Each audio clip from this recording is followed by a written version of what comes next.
healthy democracy depends on quality journalism. Good journalism does not only tell you what happens, it also tells you why it happens, who did it, and what we can do to resolve it. So while the quick Facebook post that pops up in our feed about the latest event in Gaza is valuable for getting you up to speed on current events of the war, it needs to be accompanied by deeper reporting that tells you the bigger story of the war itself, the solutions that might be out there for addressing the root causes, and what is standing in the way of those solutions becoming a reality. And that kind of deep journalism is really important for stimulating debate and critical thinking, especially in a world where we spend more and more time discussing what is true and what is not.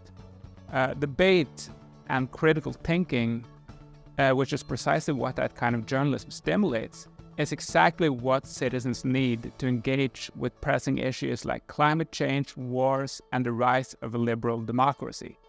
And we can't get those informed citizens without journalism that illuminates the world in all its complexity.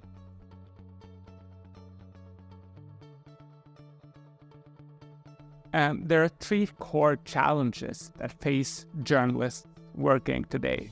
The first is that online news platforms and social media has increased the speed of the news cycle, making it easier for mistakes that undermine trust to slip through the cracks. When a journalist is competing with basically everyone on X to be the first to break a big story, the temptation to be first might lead people to make mistakes that distort debate.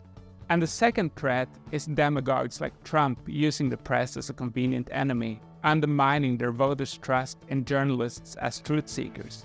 This is a playbook that we've seen spread from the US to a lot of other liberal democracies, both here in Europe, in Brazil and the former President Bolsonaro, and in a lot of other countries.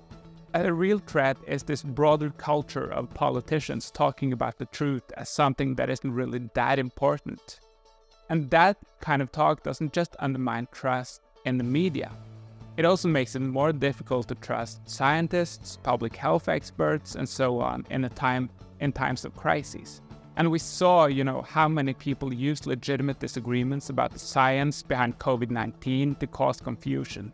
And that confusion about what is true, what is not, or whether something can ever actually be true, can turn healthy skepticism of authority into something that is darker and much more problematic.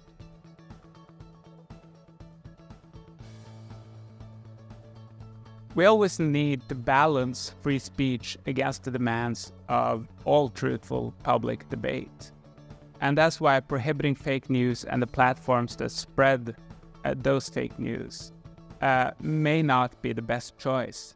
Instead, what policymakers should do is to help strengthen those media that produce quality journalism that in turn reinforces democracy and produces more informed citizens. And that shift has some pretty important implications for political debates about this stuff. I'm not saying that we shouldn't talk about how to handle disinformation on X and Facebook, but the way we solve these things is not to prohibit platforms that use social media to spread fake news. That leads us down on a liberal path.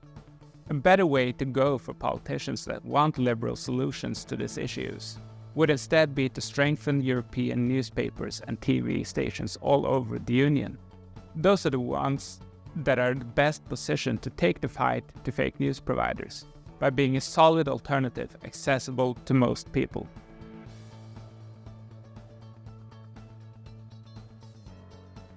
What our research shows is that people want the same unbiased, factual, and in-depth journalism they always have. What media organizations actually need to do is to double down on what makes their journalism valuable in the first place. Its accuracy, its ability to tell people why what they're seeing matters. And that also means that those who fund journalism, whether it's the news companies themselves or the EU, should direct their attention towards journalism that is unbiased and tells people the bigger story about the events of the day, rather than trying to fight a battle against disinformation using the same type of rhetoric as those who provide the fake news in the first place.